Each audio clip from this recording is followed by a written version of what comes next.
한방 장외 홈런처럼 쭉 터지는 스윙을 위한 주식쇼 스트라이크. 안녕하세요, 최혜림입니다. 코스피가 나흘 만에 드디어 하락하고 말았습니다. 1800도 붕괴가 됐죠. 버닝키 효과도 없었고 또 장중에 북한의 중대 발표 관련해서 지수가 많이 밀렸었는데 이후에 회복하는 듯 했지만 막판에 기관까지 변심하고 외국인도 연일 팔면서 1800을 내어주고 말았습니다. 코스닥은 심지어 9일 내리막길을 타면서 브레이크까지 없는 상황인데요. 시장과 종목에 관한 모든 것 저희 주식쇼 스트라이크에서 준비했습니다. 1, 2부로 나뉘어서 진행되고 있습니다. 1부에서는요. 전문가들의 시장 보는 눈 확인해보는 내일장 업앤다운과 전문가끼리 누가 더 포트폴리오에서 수익률을 높게 더 많이 내는지 알아보는 1인자를 찾아라 코너로 꾸려지고 있습니다. 이어지는 2부에서는요. 여러분들의 종목 상담도 도와드리고 있고 전문가의 주식 투자 노하우를 강의 형식으로 들어보는 리치맵의 9회말 투아웃이라는 코너도 준비가 되어 있습니다. 무엇보다 내일장 위한 공략 종목 홈런주도 2부에서 공개하고 있으니까 이어지는 2부까지 많은 시청 부탁드리겠습니다. 자, 먼저 주식쇼 스트라이크 1부 시작을 해야 될 텐데요. 오늘 함께해 주실 두 분의 멘토님 소개해드립니다. 이성대, 박준남 전문가님 모셔볼게요. 안녕하세요. 안녕하세요. 네. 자, 두 분에 대한 상세한 소개는 잠시 뒤로 미루고요. 먼저 1인자를 찾아라의 진행 방식부터 알려드립니다. 1인자를 찾아라는 전문가들의 포트폴리오 수익률 대결입니다. 주어진 돈 1억, 매일 두 분씩 일주일간 총 10분의 전문가가 각자의 포트를 짜고요. 한 달 동안 총 수익률을 통해서 순위를 가리게 됩니다. 매주 금요일마다 중간 집계 들어가고 월간으로 해서 최종 순위를 결정해 1인자와 2인자까지 뽑게 되는 것이죠.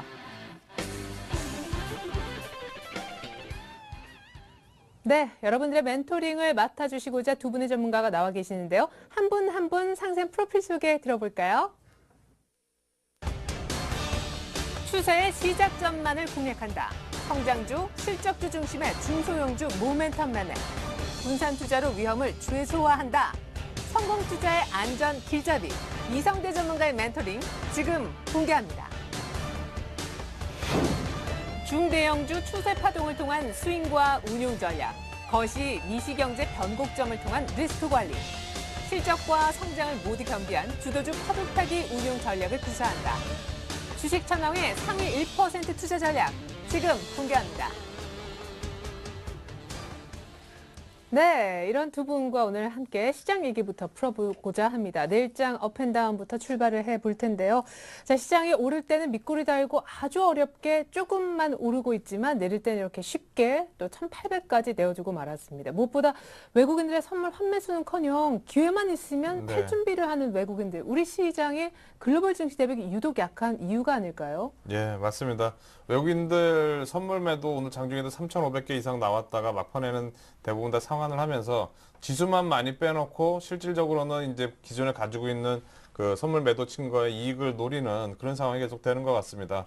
글로벌 시장이 분명히 아직 나쁘지 않고 오늘 같은 경우에도 지금 프랑스도 또 유럽 시장도 지금 다시 또 올라가고 있고 여러 가지 여건은 나쁘진 않은데 우리 시장은 상당히 좀 안 좋은 그런 상황이 좀 계속 이어지는 것 같습니다. 오늘 장중의 특징을 제 종목 세 가지로 좀 말씀드리겠는데요. 첫 번째로 이제 현대중공업입니다.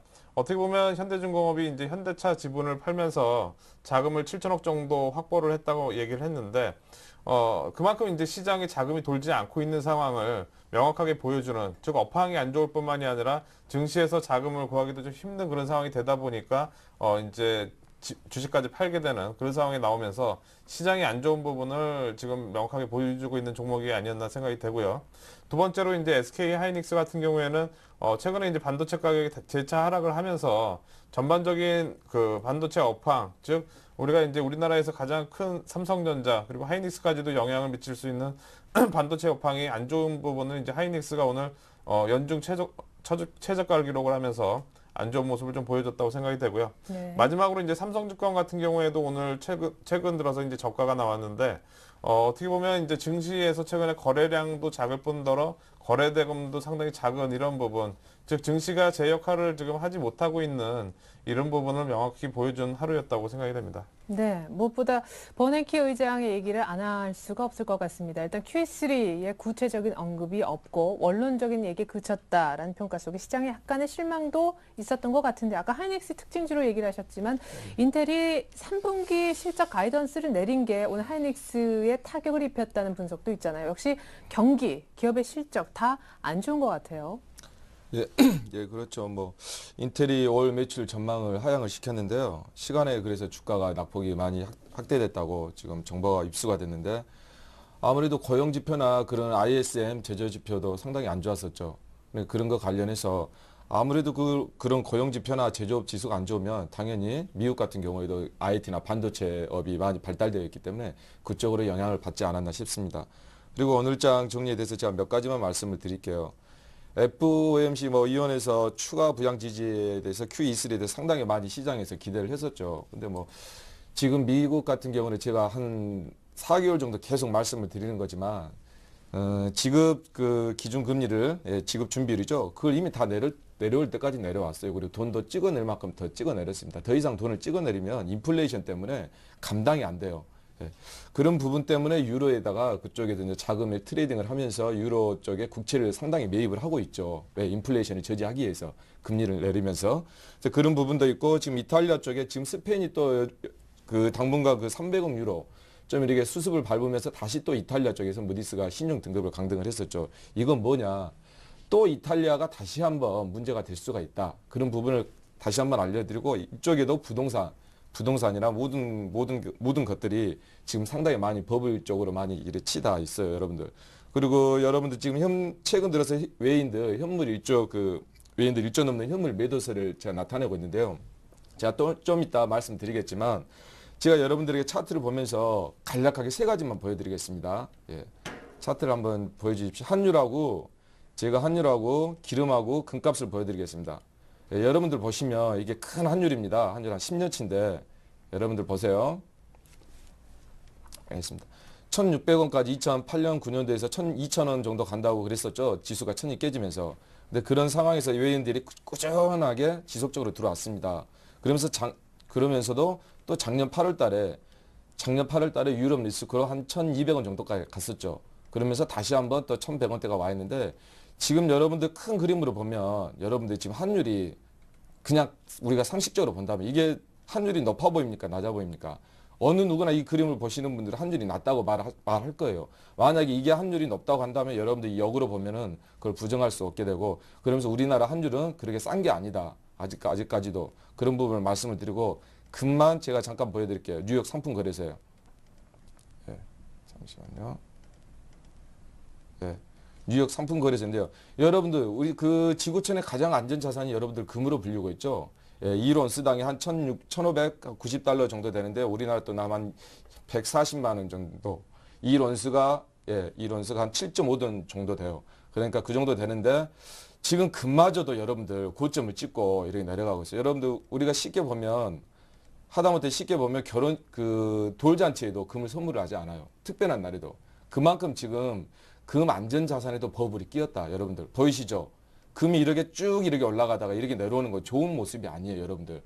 고점에서 내려오는 것은 그만큼 버블을 찍고 내려간다는 의미이기 때문에 고점을 찍고 다시 반등한다는 것은 이미 고점이 형성됐다고 여러분들이 보시면 돼요.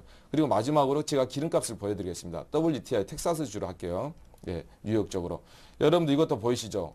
지금 기름값이 제일 쌌을 때가 2008년도에 우리나라로 리터당 1,200원까지 내려왔죠. 예, 146달러니까 아마 우리나라 환율로 하면 1,200원 정도 될 거예요. 제가 그때 기름을 제가 주입을 하고 제가 직접 느꼈으니까. 그러면 이걸 좀 보세요. 이 기름을 보더라도 여러분들 지금 기름값도 지금 상당히 많이 높아져서 기름이 내려가고 있는데 여러분들 이걸 우리가 주시를 해야 돼요. 기름값이 고점을 찍고 내려간다는 건 여러분들 상당히 중요한 겁니다. 왜냐하면 기름이 계속 이렇게 많이 산업에서 이렇게 써줘야 기름값이 계속 올라가죠. 모든 경제 성장의 원동력은 유가 아닙니까? 유가 전 세계에 한정되어진 그것 때문에 우리가 2차 에너지, 재생에너지 이제 전지 쪽으로 많이 우리가 지금 방향을 돌리고 있고요. 그러면 이런 과정에서도 여러분들 기름값이 이렇게 내려갈 때 지수는 상당히 출렁인다는 거예요. 왜냐하면 기름값이 내려가서 여러분들이 기름값이 높아져서 이래 내려가니까 주유하시는 분들에게는 좋을지 몰라도 기업에서 그만큼 투자를 조심히 하고 유보적으로 본다는 겁니다. 그런 부분들 이런 감안을 했을 때 본 애널리스트는 3월 달부터 지수에 이미 예고된 하방이었기 때문에 지금이라도 모든 건 늦는 건 없다. 본인 생각이 늦을 뿐이지 늦는 건 없으니까 여러분들 지수 관련주나 또 이렇게 큰 그 파생 같은 거 윗방향을 보시는 분들은 자제를 하시고 신규 진입도 자제를 하셔서 많은 참고를 하시기 바랍니다. 예. 저희가 전략적인 측면은 내일장에서 요청을 다시 드리고 있으니까 오늘장 정리만 간단하게 해주시면 됩니다. 자, 내일장이 오를 건지 떨어질 것인지 이제 내일장 얘기를 좀 이어서 들어보도록 할 텐데요. 자, 이성대 전문가님, 네. 내일장은 상승일까요? 하락일까요? 내일장은 상승입니다. 예, 좋습니다. 일단은 1800 이탈한 그 다음날 올라와 줄 거다 이렇게 생각하시는 것 같고 박준남 전문가님은요? 내일장 저는 하락으로 선택했습니다. 예, 좋습니다. 지난번에도 이런 분위기였었는데 사실 그 다음날 박준남 전문가님의 예측이 맞았던 네. 기억이 납니다. 지난주 목요일 날 1800을 깼었죠. 예, 또 일주일이 안 돼서 또다시 이제 1800을 깼었는데 자, 이성대 전문가님 내일 네. 오를 거라고 생각하신 이유 단순한 기술적 반등일까요? 기술적 반등 부분보다도 기술적 네. 반등이라면 어떻게 보면 지금 1800선이 이제 좀 강력한 지지선으로 작용할 수 있는데 그 부분이 깨졌기 때문에 좀 더 밀려야 되는 게 어떻게 보면 지금 맞는 거고요. 네. 대신에 이제 저는 며칠 전부터 이제 들어왔던 기관 매수가 내일 정도에는 다시 들어오지 않을까 생각이 됩니다. 어느 정도 지난번 이제 그 41포인트 이유 없이 이제 급락했던 날, 그날 이후 이제 그 다음 날부터 해가지고 상당히 좀 강력한 기관 매수에 의해서 반등이 나왔는데 이번에도 마찬가지로 오늘이 이제 지난 41포인트 빠졌던 그날이랑 약간 유사한 그런 좀 생각이 들고요.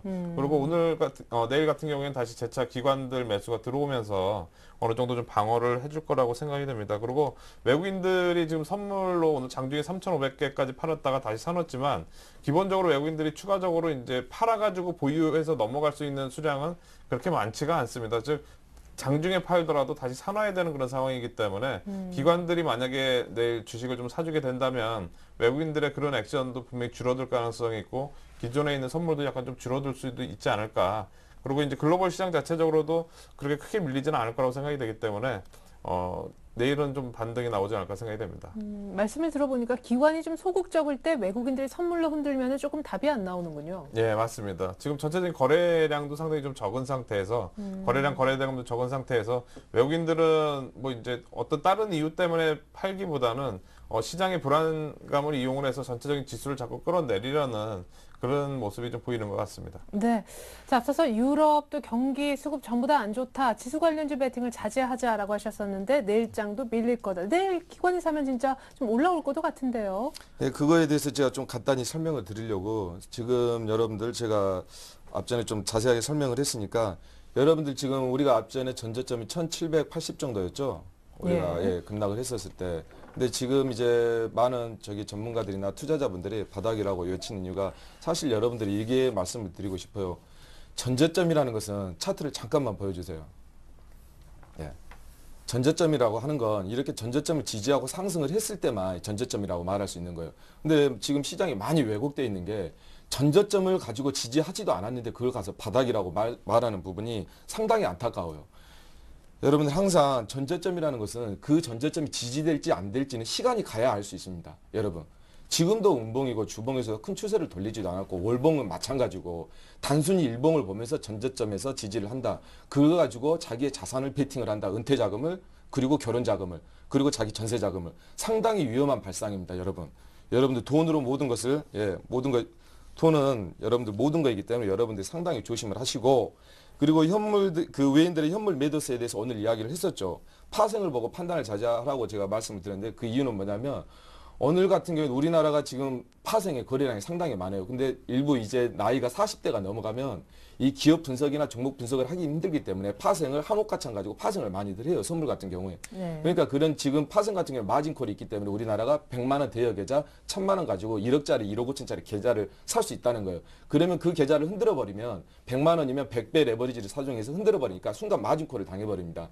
그런 부분에서 우리나라 그 개인 투자자들의 파생의 부분들을 아주 지금 휘어잡고 있습니다. 지금 외인들이. 그런 부분에서 파생에서 지금 엄청나게 많은 이제 변화가 있고 그런 부분은 여러분들이 리스크가 있으니까 아마 대부분 단기로 접근하신 분들은 마진콜을 당하기 상당히 쉬울 거예요. 그러니까 그런 부분들을 조심을 자제를 하셔가지고 대응을 하시고 지금 지수 관련주를 아직도 늦지 않았다. 던져라. 던지는 게 사는 길입니다. 늦는 건 없다.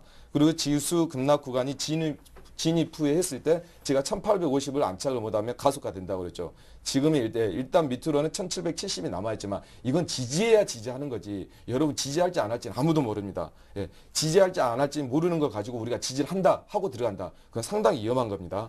그리고 기간 및 연기금이 지수 받치는 이유, 이게 가장 중요한데요. 지금 사회적으로나 정치적으로나 지금 지수가 망가지면 안 되는 상황에 와 있어요. 지금 방송에서 이런 말씀을 하기는 그러지만 지금 우리나라 대선이 있기 때문에 우리나라 그때 기억하십니까? 그 김영삼 정권 때 그때 IMF를 맞으면서 김대중 정권으로 넘어갔었죠. 근데 우리나라가 지금 정권을 계속 이어나가고 승계를 나가려면 이제 그 여당이 있는데 아마 지수가 급격히 빠져버리면 많은 대선의 정책에 이렇게 변화가 있을 겁니다. 그런 부분에서 제가 상세하게 설명을 하지 않지만 여러분 이 우리나라 대선하고 정치하고 지금 연기금이 받치는 자세하게 설명을 하진 않지만 지금은 어쩔 수 없이 받쳐야 된다. 그런 상황을 말씀드리면서 자세한 내용은 리치맵의 주식 천안 클럽에 오시면 제가 말씀해 드리도록 하겠습니다. 네, 지수 관련주 지금 던져도 늦지 않다라고 해주셨습니다. 자세한 내일장 전략까지 확인했고요. 계속해서 이제 주식주 스트라이크 1인자를 찾아라 두 분의 관심 종목 얘기로 이어가 봅니다.